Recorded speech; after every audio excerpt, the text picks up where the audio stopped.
Welcome back to A Case for Cannabis. My name is Alfredo Matthew. I am your host from Working World LLC, and I'm here today in Santa Rosa, California, with two amazing community college leaders, President Frank Chong and Dr. George Sellu. Nice to have you with us today. Good to be with you, Alfredo. Thank you very much, Alfredo. All right. So first, I just want to know a little bit, what is your role at the college and how did you come out here? Now, President Chong, I know that you are not a native Santa Rosian, so tell us a little bit about your journey. Well, Alfredo, you and I have a similarity. I grew up in the Lower East Side of Manhattan and grew up in New York Chinatown. Nice. And I want to give a big shout out to the New York Mets and Knicks fans. Oh, you're not a Yankee fan. Come on, man. I'm an underdog guy. That's why I work in community colleges. All right. Right. Yeah. So I came out here to go to UC Berkeley, and then I stayed out here and pursued a career working in social services. And then I worked for Assembly Speaker Willie Brown in the legislature. Oh, wow. And then I transitioned over to higher education at City College of San Francisco, and I had a career at the college. I did a stint in Washington, D.C. with President Obama in the U.S. Department of Education, and I was fortunate enough to become only the fifth president in the 104-year history of Santa Rosa Junior College. And let me tell you a little bit about the JC, as it's affectionately known.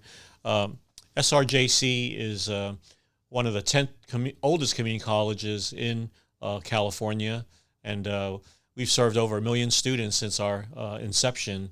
Wow. And we've widely known as one of the best community colleges as well, as evidenced by the fact that yesterday I was informed by the Aspen Prize, which gives out the sort of Academy Awards or the Oscars for community colleges, that we're only one of 150 community colleges nationwide out of over 1,400 community colleges to be eligible to apply and compete for the Aspen Prize. And the Aspen Prize, if you win it, is $1 million. So we're really Congratulations. excited. Thank you so much. And it's really because of programs like the one we're talking about today, where we're always on the leading edge of excellence and trying to really provide the workforce education that our community needs. And so SRJC is about 20,000 students.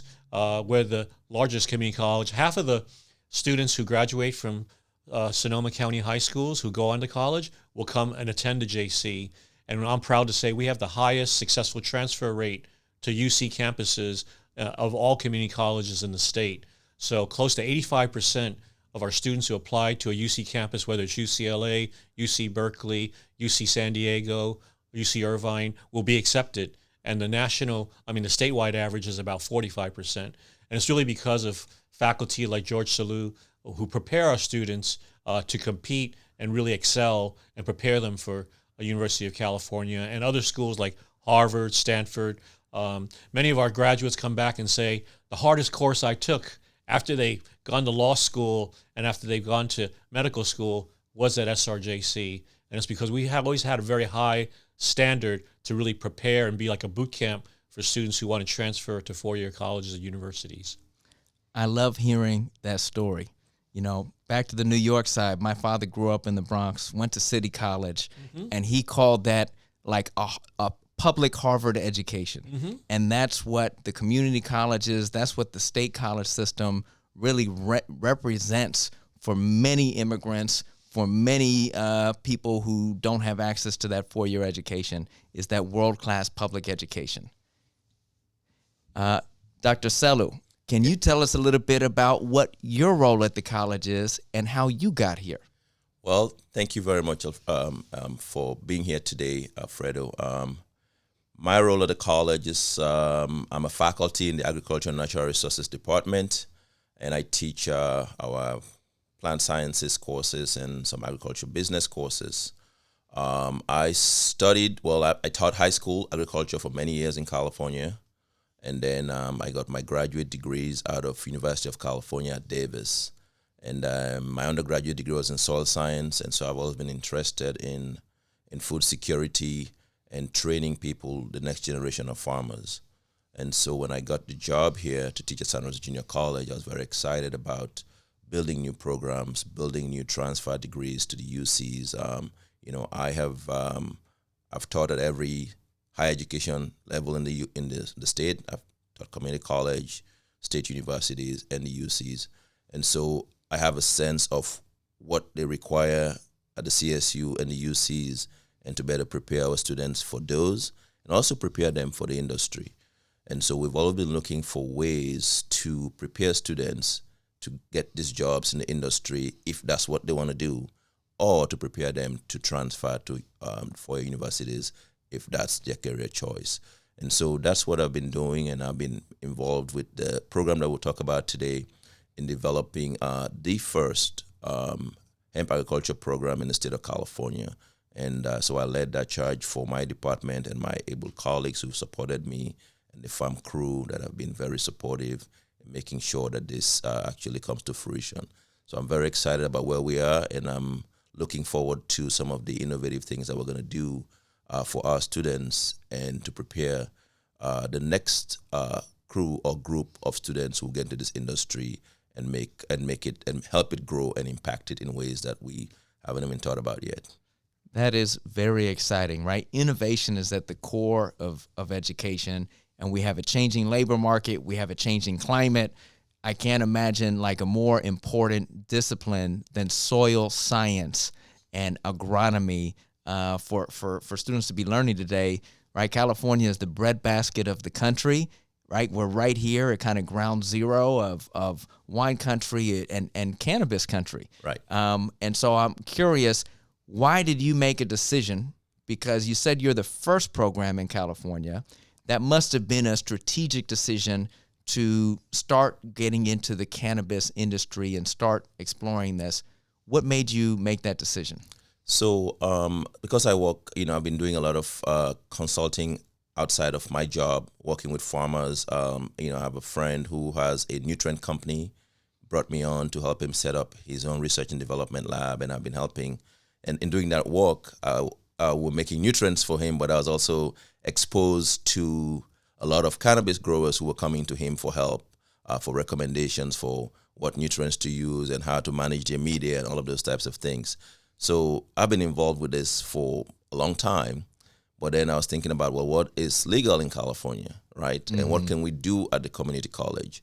So in doing that, I've met a lot of big players. And remember, we are at the edge of the Emerald Triangle. Yes. This is the best geography in the United States for growing cannabis. All right. And so, but tell me what the geography is of the Emerald Triangle. So you're starting from here all the way up north, Humboldt, all the way going north to Oregon. That's the whole area. That's the Emerald. So we're at the very edge of it. Anything that is south of here is not the Emerald Triangle. Anything that's north of here all the way to the border, that's the Emerald, close to the border, that's the Emerald Triangle. So from Sonoma County all the way up to that border. Right, exactly. So that's where the Emerald Triangle is. And so the Emerald Cup is normally held at the fairgrounds here in Santa Rosa, where all these big time growers from across the country and across the state come to showcase their flower, their products, and So to not be offering courses in this industry would be foolish. Would be absolutely foolish, because the most people who have knowledge about this plant, people who know about it and are investing in it, people are coming from all over the country and buying property in Humboldt and all around this area. So there are going to be jobs. I know people coming from Manhattan. I know investors from New York, from Boston coming and buying up buildings here and buying facilities here. So for us to be, in our back door, and people are coming from out of town opening these facilities, and we don't have the skilled employees to be hired by these companies, I think will be just short-sighted and outright foolish. And one of the things that we're exploring in this series is this industry is legal in California. It is going to be legalized nationally. There is going to be interstate commerce. Cultivators in California are going to be providing, right, this consumer product all over the United States. The demand is just going to grow. Right. And what we also know is that because we've had a lot of growers in California who've been growing this, informally, right, in the shadows. So people are coming from out of state to seek, and most of these folks are older. Some of them don't know the science, but they have just had real life experience growing this crop. Mm-hmm. So that's why you're seeing people flock to this area of California to recruit people to go work for them. But the problem is when you start scaling up out of your area, you need a little bit of formal training, because we cannot take somebody's experience that they have that they haven't documented anywhere, right? That has not been tested. Well, you need some kind of competency-based assessment, exactly. And there's no assessments because this industry is not been formalized. Right. This is the first time we're going formal and legal, right? So we think that we're in a place where we can teach students, expose them to actual real-life job placements and job shadowing and experiences, where we can work with industry partners that are here to provide the education that is needed for this industry, where they can go from, short-term training, get into the workplace, get experience in the job, where they're getting support from us and from their employers right there. That's the model. Yeah. That is the model right there for 21st century community college, right? Just-in-time education. What is the name of this place where we are right now, and what do they do here, and how do you partner with them? So I know the owners of the lab and the staff, the lab manager. This is called Advanced Analytics Laboratory, and they do compliance testing, which is a big area, right, for the cannabis industry. If you're going to be selling cannabis in dispensaries, it has to be tested. For pesticide, it has to be tested to make sure you actually correctly representing your product on your label to know exactly, your cannabinoid levels. They're testing for, heavy metals so that people are ingesting, plant material that is compliant, actually for ingestion. So these labs are critical for where the industry is now. Because if your product is not tested, anything that is sold at a dispensary in California has to go through compliance testing. Everything has to be tagged. Yes. You need to know exactly where the flower is coming. We need to know where everything is coming from. It has to be tested, and it has to be taxed. Correct. Right. This thing is one of the most regulated industries. Yes, exactly. So I'll give you, because I've helped set up a couple laboratories such as this one. When we were training lab techs, I hired the scientists to come and train the lab techs and all of that, and we were testing hot dogs and hamburger buns to see exactly how much pesticide residue they have. I don't want to know. And we compared that to what they were asking the threshold for cannabis, and I just laughed. Because there's a lot more pesticide residue in goldfish cookies and hamburger buns and hot dogs, right? The threshold is very flexible, right? Yes. And so they can tolerate a lot more compared to what they're saying for cannabis. We can't even compare that to some of the foods that we eat every day, right? So so it's like 3-4 times more rigid. It is not fair, right, what we're doing with this product. Yes. I want to take this back to you, President Chong, because Santa Rosa Junior College, just by its sheer location, has a competitive advantage to be developing programs in this industry. What do you think Santa Rosa is competitive? I mean, you have you're winning all these awards. What makes you all special? Well, I think it's because we always try to be ahead of the game and look at the future, not the past. And then by hiring people like Dr. Sellu, who are forward-thinking and visionary, when he first came to me and said, Dr. Chong, I want to grow hemp on the campus, my first reaction is, as long as it doesn't put me in jail, George, and he remembers that. And he says, oh, no, Dr. Chong, even though you wear pinstripe suits sometimes, we'll make sure you don't wear the big, thick ones. Yeah. So he's not going to take me to the house. So he brought me along, and I would say that, if you look at agriculture in Sonoma County 100 years ago, we're looking at hops and pears and apples, and then we started migrating toward wine, and now we have a world-class wine industry in Sonoma County.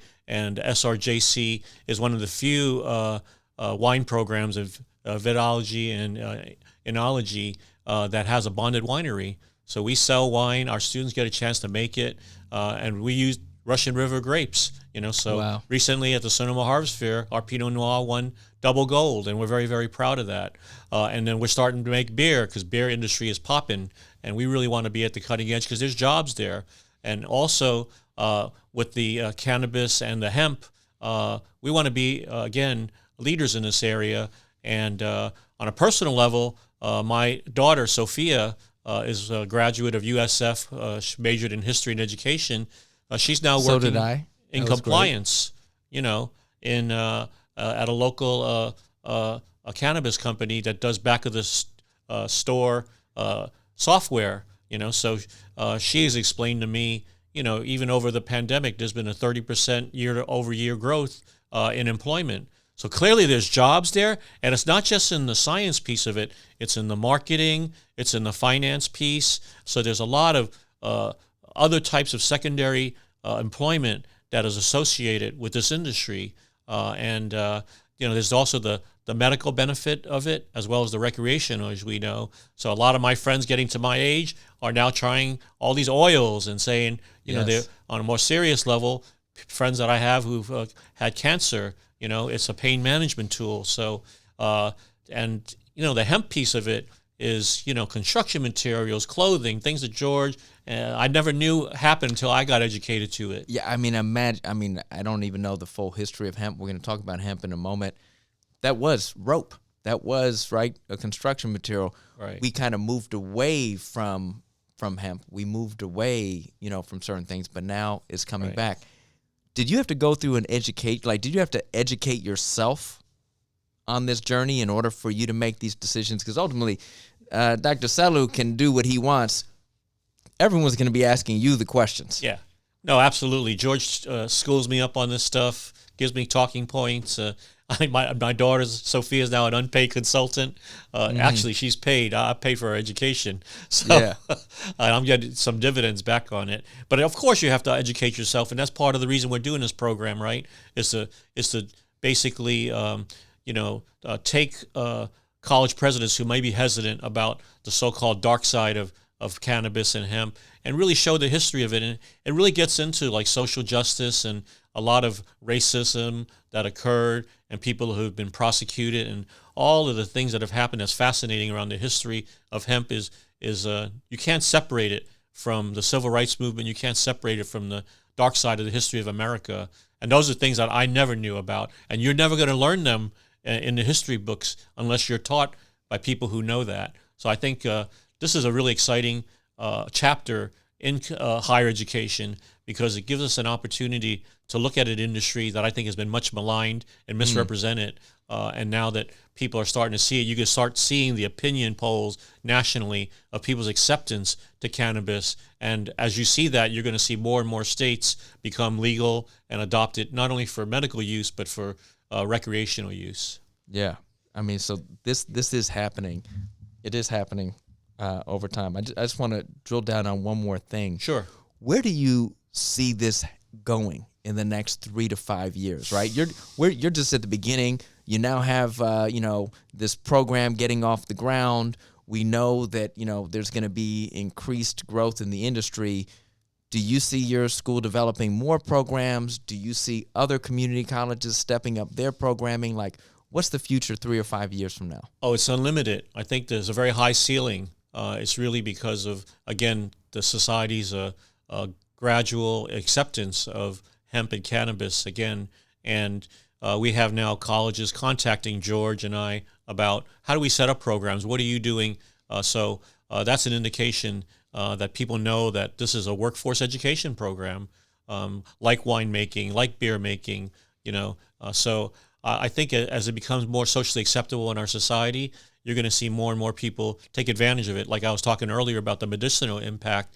It's really something that's alternative medicine rather than just using opioids or things that are addictive that way. To have a more natural, not chemical intervention in terms of pain management and quality of life. I was talking with Frank Louie at the Cal Asian Pacific Chamber of Commerce, and he was talking about, because he's doing things in cannabis, and he's of Chinese descent, and he was talking about, hey, there was a lot of stigma in his family, and people were complaining about what he was doing.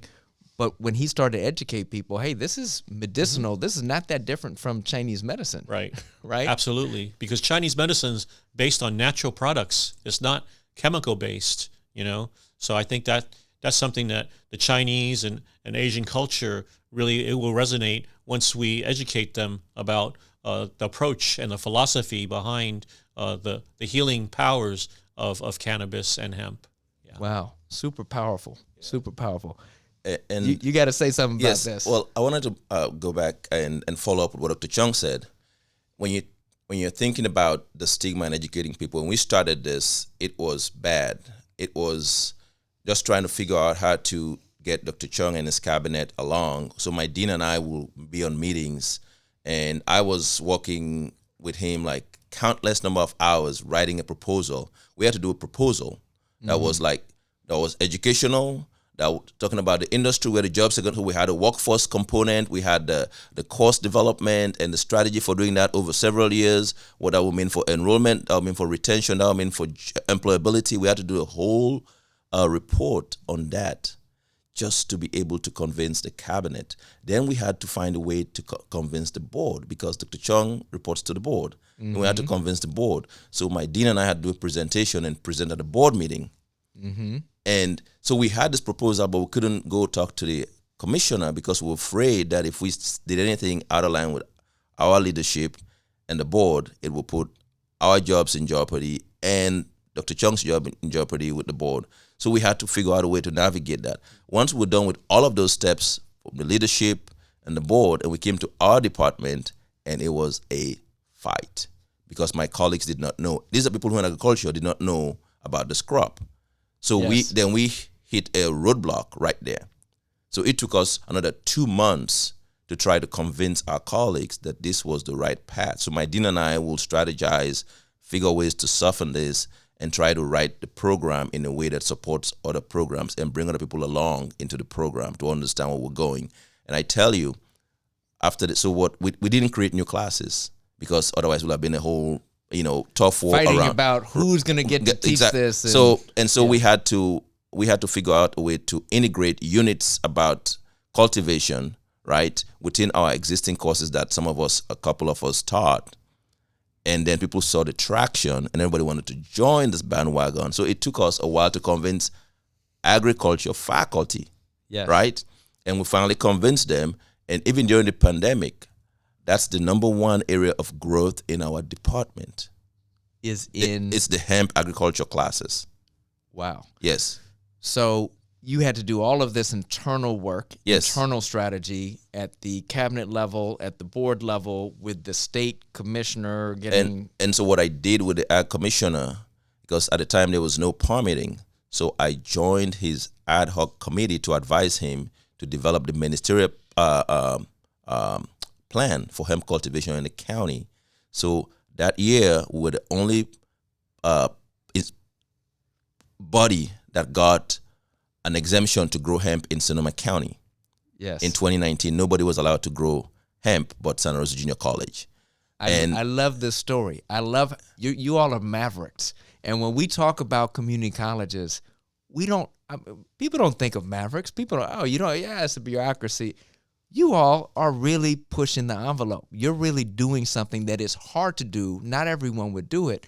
You're doing it, and you're kind of creating a framework for how other colleges can move their schools along. So I hope that you're documenting all this so that you can help other colleges make this move. Yes, and of course, my dean has been, I don't know how many calls he gets a week, right? Shout out to Benjamin, Benjamin Goldstein and the farm crew. I know he gets a lot of calls. I get a lot of, sometimes he'll forward them to me. Sometimes he'll respond and then copy me on the emails. But we get calls, people asking us, how do we do this? How do we develop courses, right? How do we start? How do we navigate the local ordinances, right? So I have testified to countless number of ag commissioners or county supervisors across the state around, developing policies for cannabis and or hemp cultivation in their counties. And so what that has done for us is help us actually understand how to, because we didn't know how to navigate your board or your cabinet and all of those things. We had to learn that on the fly.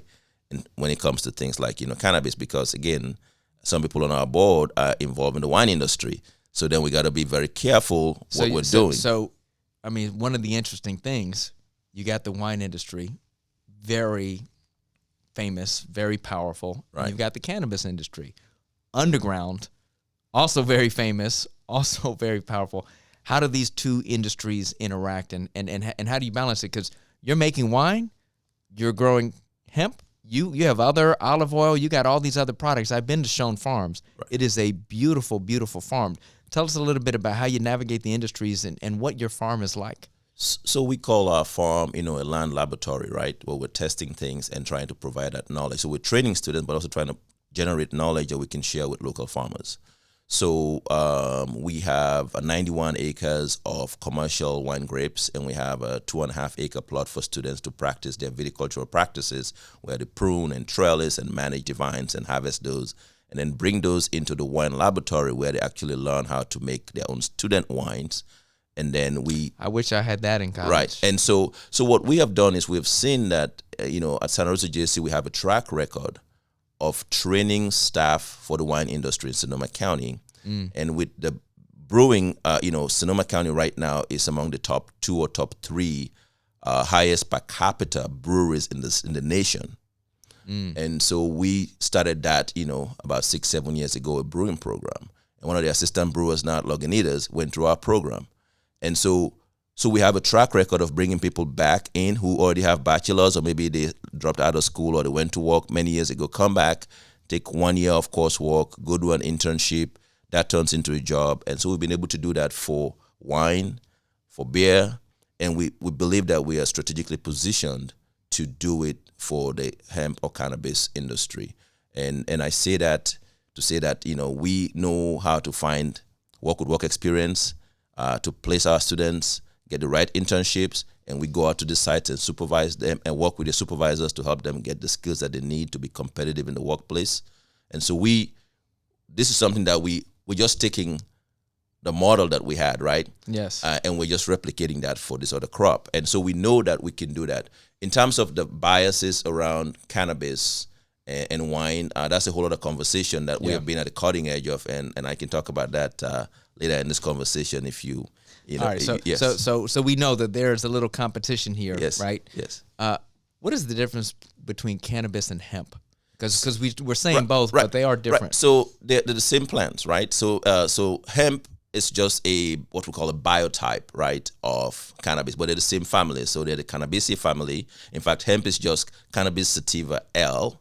Okay. And then cannabis is just your Cannabis sativa, right? That's really what it is. So really, in particular, what we're growing at Sean is flower hemp, which is very similar physically when you look at it to THC cannabis. So how I tell students in class is that the what we call cannabis is actually, the only difference is in terms of the legal requirement, which is the THC content. Yes. But the plants look physically the same, right? And so for hemp, it has to be at 0.3% or lower in terms of THC, whereas the average cannabis is probably going to be around 15% THC, which is tetrahydrocannabinoid. And what are the products you can do with hemp? So for the CBD hemp, we're using it, of course. Some people who are cancer patients are actually making pre-rolls and smoking those because they don't want the high factor that you get from THC cannabis. And people are using it to make oils, topicals for pain, and also people are using it to make gel caps and topicals, facial lotions and those types of things. That's the whole industry people are using. So we're seeing more and more people are beginning to use it in actually drinks and in edibles and so forth. So that's for CBD hemp. That's what we're growing. There's fiber hemp, which is grown large scale, and that is used for the construction materials, packaging, and all of those other things, and even car parts now we're seeing. And so hemp can go into car parts. Yes, right now Tesla is going to come out with some car parts because remember Henry Ford used it for the original Model T Ford. And so I don't remember this. I did not know this. So hemp was a very popular. Yes, very popular, right? And we don't even right now. I have some samples. A company that is making packaging to ship like bottles and to ship cosmetics, like Avon Cosmetics, and instead of using boxes from trees, yes, now they can use the stems that we don't use. I want to throw away. Yes. They can take those and decorticate those and then grow mushroom on them and then make these different forms to use them to ship like cosmetics, to ship wine and so forth. So every part of the plant is going to be used. This is like a magic plant. It has so many different uses. And we haven't even touched some of the chemical components of cannabis. We're discovering because the science is beginning to move so fast. So we're beginning to expose some of the potential uses, because 4 years ago, nobody was talking about CBG or CBN and all of those things, or Delta.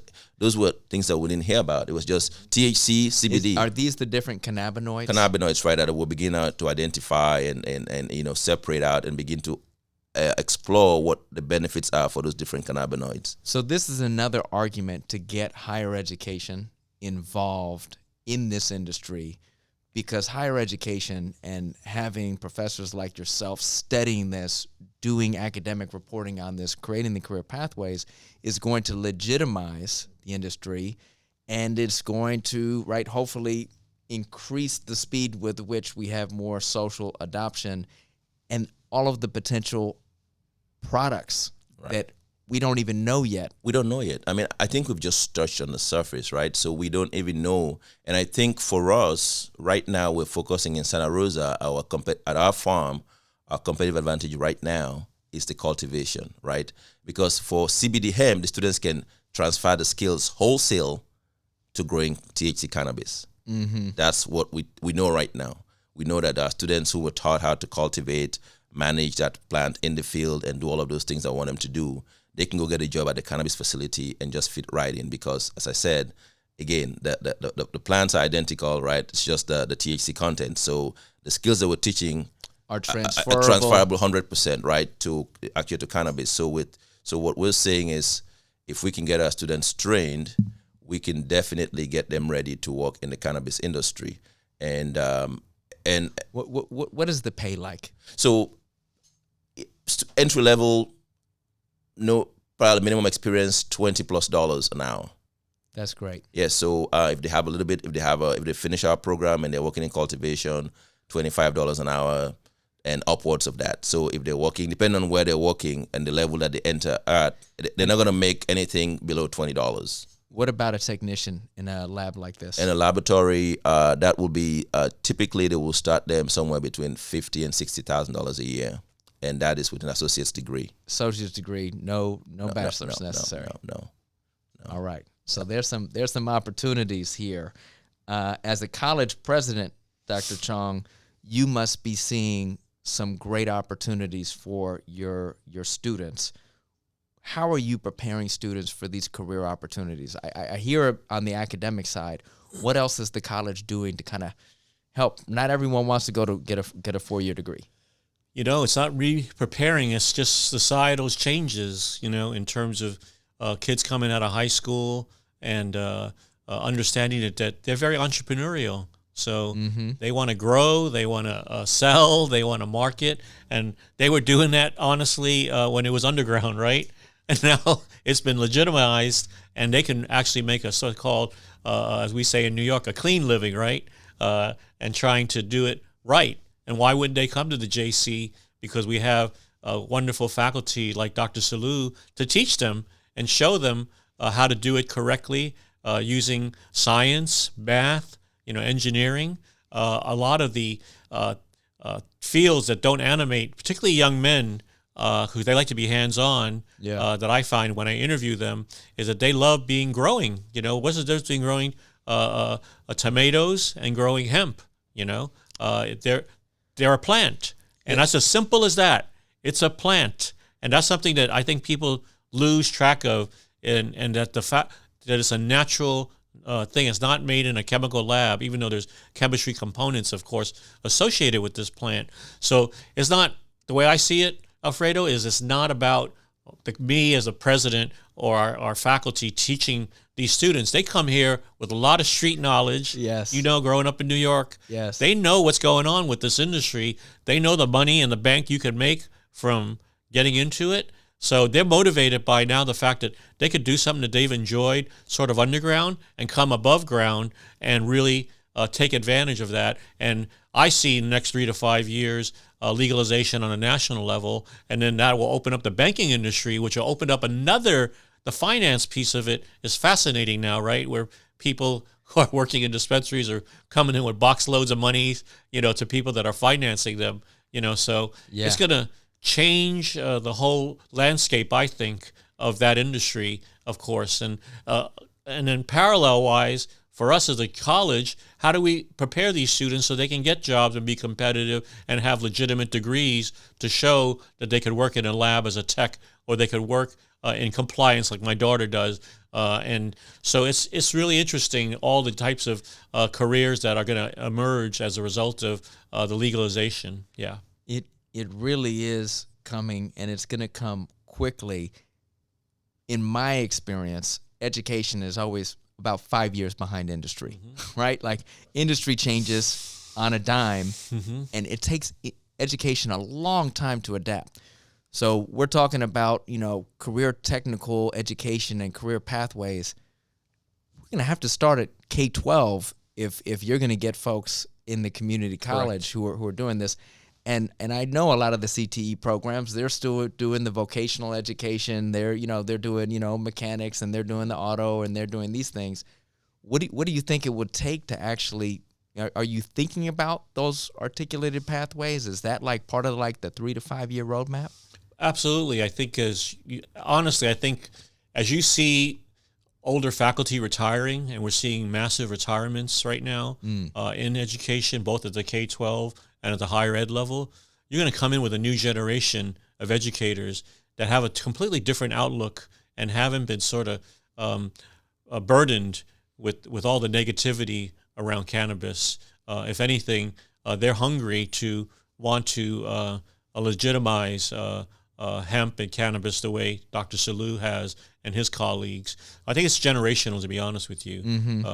It's hard to teach old dog new tricks. So when you bring in the new puppies coming up, they're going to be much more energetic. They're going to be much more open to this field. And I think it's for the better. And that's why we do have retirements. And then those seniors, teachers who then will go to the dispensaries to get their CBD, their oils, will say, "Hey, man, I didn't know this was something that was so actually healthy for us." Yeah, I mean, it is definitely a shift. And my last thing for you, President Chong, what is your hope? What is your hope? Like, looking into the future, what is your hope for your college, for this industry? If you just, if you could say, man, I really hope that we get here. What is that place? Obviously, we want to be the best, not necessarily the first. You could always be the first in something, but that doesn't mean you're going to be the best. So there's the whole energy that goes into Dr. Sellu explained about startup and how he was able to persuade, convince, cajole, and us into opening up our eyes and minds to this. And so I want to be the best, just like we want to be the best community college. We want to have the best hemp cannabis program in the nation, not because we were the first, but because we continue to be innovative, we continue to push the envelope, we continue to work closely with industry as Dr. Sellu has, where if you keep industry very close to the academics, you won't have that 5-year gap because he will see the changes and being a consultant in the profession as well, he will not have that gap from not being a practitioner, So my hope and dream is that we have the best program that other community colleges will try to replicate, will come to us for advice and say, how do we get to where you are? Yeah, that is really, really very exciting. Right.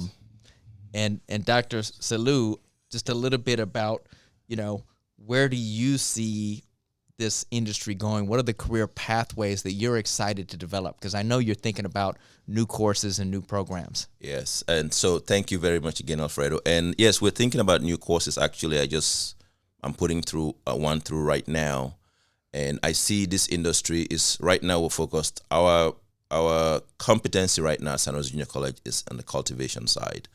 That's where we are, and every product that you make after that starts with a good flower, with a good plant, right? That is well manicured, well grown, and then you get the great product. If you don't have a good product in the field, it doesn't matter what you do. You can only tweak the quality so much in the laboratory, right? So we think that we have that going. But going forward, I think where the money is right now is on the value-added products, right? That is people who are making edibles and gel caps and drinks that infuse. That's where the money is going. That's where the money is going to be at the end, right? So we're seeing less and less on the grower side because, again, we know in agriculture typically, right, the farmer who grows your crop on average makes about 20% on $1 that you spend on food. right? The other 80% goes into everything that happens between when that product leaves the farm gate and when it gets to the consumer. So we know that's where the money is left. So if the farmer can do a couple more steps along the way in that supply chain, they're going to keep a lot more of that dollar that you're spending on that cannabis product. I love that you are teaching that Right. to students. You're not just teaching the technical skills, you're teaching the business Correct. of the industry. Right. So that's what I come, because I teach both the plant science and I teach the agriculture business. So I'm able to understand how to set up agreements between different growers and what's the best way to get money from investors.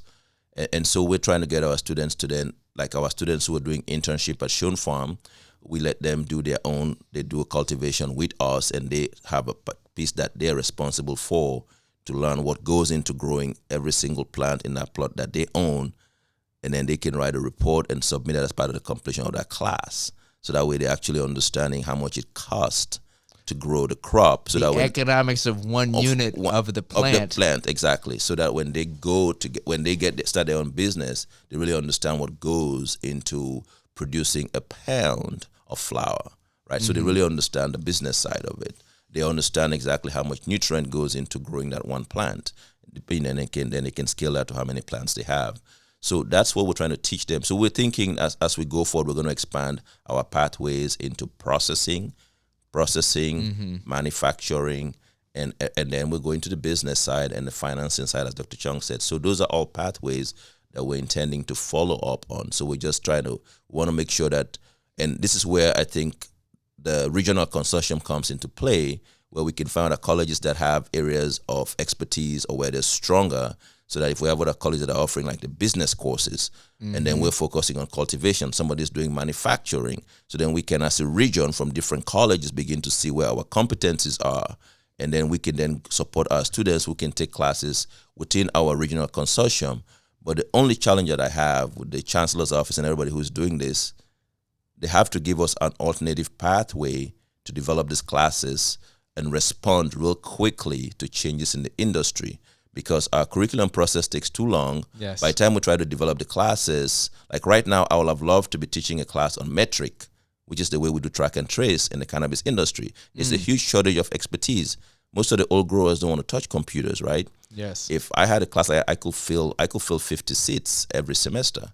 Yes. But and also in order to get that approved. Yes, you have to go through all this process, right? And so if we can get an alternative pathway to develop these classes real quick as we respond to changes in the industry and have those going within months, right? And when they're not useful, we can then pivot and adapt those classes to a new class. So we have like a shell that we can be using to make adjustments regularly. And because of the way colleges are funded in California, I think we might need some different funding stream to allow us such flexibility. If we have that, I think we could keep up with the changes that are happening. Because this industry is evolving so fast. It's faster than our traditional agriculture industry. So Yes. that the ways we were doing curriculum development and we were responding to curriculum and workforce needs for agriculture, it's not really going to work for this industry because of the way we're exposing things. And it's not going to work once we have legalization Correct. at the federal level. Correct. And there's interstate trade. Correct. Interstate trade is going to change this industry overnight when there's formal banking, when you can do all of this. And so, but you're positioned, you're poised, you want to respond to the needs of the industry. You're right there. You've got everything. What is your hope? Is your hope, hey, I want more flexibility, nimbleness, so we can do what we have to do? What is the big hope? What is the big opportunity here? I think the flexibility is the one thing we need, right? We need flexibility. We need the funding to be flexible. And we also, I have hope that we're going to have, of course, as we know, the industry is growing, so we're going to have these jobs so that we're ready. So we're thinking ahead of where's the industry headed. So I think what we do a lot of times in higher education, we're trying to train people today for today and yesterday's jobs. Yes. For the cannabis industry, we're going to be thinking we're going to start training you for today and tomorrow's jobs. Yes. Until we get into that mindset or that space, we're going to be behind. So I'm hoping that we get the flexibility to create these courses and programs and partnerships with industry respond to those changes. I think flexibility is the biggest thing and that we need. What about credentialing? Is this something that is going to be coming? Credentialing will be coming, but I think professional development right now is critical. What we've done for people who are chemists, I've worked with a lot of chemists who are PhDs and microbiologists who've never worked with cannabis before. Yeah. And that's where the industry partnership comes in, when you bring people into that space and have them share their historical knowledge, and the knowledge just grows with these people and have them get them understand. I've worked with a lot of very brilliant scientists who've never grown a single cannabis plant. And so professional development, having them in the space, talking to them, taking them to sites for visit, bringing them out to Shone Farm and spending hours with them and talking them through the process of cultivation, and so they understand what we're doing, right, in the field. And so for now, I think the professional development that we can do for semi-structured but not as structured. But I think going forward, we might have like flexible, ongoing professional development for educators and even for the lab folks who are very good somebody can have a degree in chemistry, but they don't really understand how to run a cannabis lab. Yeah. Right. So they have to be. Everything needs a cannabis overlay. Correct. Because without compliance, you just cannot operate. You can be an accountant, you could be a lawyer, you could be a finance person, you could be a chemist, a scientist. Everyone needs an overlay of cannabis. Right. So how do we set up this type of professional development that is on the job, in service, that is required of you to do? Contract ed. Are you doing contract ed? Absolutely. We have contract ed, and I think that's the way but again, we have to figure out a way to compensate people teaching those classes and make sure that we bring the best and the brightest to train these folks, right, to do the work that we want them to do, so that when they go out to teach our students, that they're right up there. Because when you're talking about the reason why we're getting like labs that have been messing up in the cannabis industry, I can tell you one reason. They're very smart scientists who do not understand cannabis. Yes. So they haven't been trained. Right. So they've been trained. So they've been getting results that are all over the map, right? And so once they get trained in the industry, then they all begin to understand how to deal with this particular crop. All right. So we got to get Santa Rosa Junior College more funding so you can build out these programs with new funding streams. Right? Absolutely. And I think we're ready. I hope that the Chancellor's office and whoever is in Sacramento, maybe they can support Dr. Chong and his cabinet to make sure that we have the flexibility, to make sure that we're able to, the education with our colleagues and our administrators, it's not going to go away. It's going to be ongoing. Fantastic. Well, we'll get this interview to Vice Chancellor Shinny Weber, and we'll make sure that you get everything you need to support. But Dr. Sellu, you are a passionate educator with a business mind, and I really appreciated our conversation today. Thank you very much, Alfredo. It's a pleasure to host you here today, and we hope that folks will come to Shone Farm and learn about what we're doing, and hopefully they can, ask us questions about what they're confused about cannabis or hemp, and we'll be happy to have our students even talk to them. Students who've gone through our programs. Well, I think that we're going to be doing some tours to Shone Farms for sure. Yeah. And President Chong, really wonderful to meet you. We're just great to kind of hear your story and hear the way you're thinking about this. And I'm just very excited for Santa Rosa Junior College. Well, it's great to meet a fellow New Yorker who's now on the left coast. And we're excited. And you could see why I'm excited. It's really about the faculty. It's really about having people like Dr. Sellu help enable his vision. And so he's really cutting edge. And that's why the JC, I think, is great, is even though we have a long history, we tend to be forward-looking and forward-thinking. And so the sky's the limit. That is wonderful. You heard it here. Forward-thinking, higher education at the community college level. Wonderful to be here today. Thank you both for your time. My pleasure. Thank you very much.